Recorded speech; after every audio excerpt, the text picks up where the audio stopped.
Et souvent, les gens ne savent pas comment faire une très bonne recherche sur LinkedIn et sous-estiment la puissance de la recherche sur LinkedIn.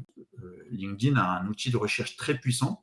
Cette fonction recherche, elle est très puissante et elle est vraiment sous-exploitée.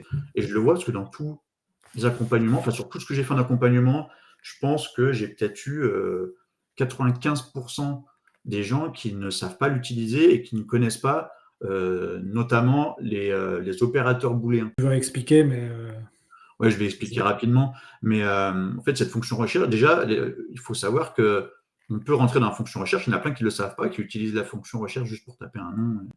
Mais déjà, on peut cliquer sur recherche, faire entrer et arriver déjà dans une zone où on a des filtres. Donc déjà, c'est la première chose à faire, évidemment, c'est d'utiliser les filtres. On a du lieu, on a du secteur d'activité, enfin tout un tas de choses en gratuit. Hein, sans...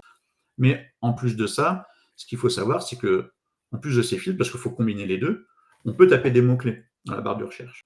Donc pour ça, on peut encore resserrer et utiliser ce qu'on appelle justement les opérateurs booléens.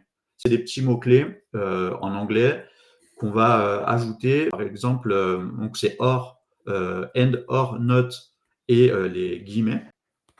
Donc par exemple, directeur commercial, si je lui mets des guillemets, là, d'un coup, sur la même recherche, sur One, par exemple, hein, les gens peuvent faire le test chez eux, on va passer peut-être de 27 pages à 9, par exemple. oui, donc là, il prend vraiment les gens qui ont mis dans leur profil ce mot-là. C'est ça, parce qu'en fait, les guillemets permettent de demander à LinkedIn l'expression exacte. Et après, une fois que tu as mis ces guillemets, effectivement, tu peux ajouter les notions de and, donc et, or, ou, et, Ouais. ou not, quelque chose. Et donc là, on va vraiment affiner si on veut trouver un directeur commercial et autre chose, C'est ça. un directeur commercial ou un responsable marketing, etc., etc. Donc là, on peut mettre PDG, or CIO, or directeur général, entre guillemets, pour la recherche exacte. Et du coup, là, on affine un petit peu, où on peut avoir directeur commercial, entre guillemets, end, je sais pas, end chimie, ou enfin n'importe quel mot-clé qui Le pourrait nous secteur, ouais. resserrer. Après, c'est l'imaginaire et c'est ce qu'on en fait, quoi, après, qui va changer tout ça.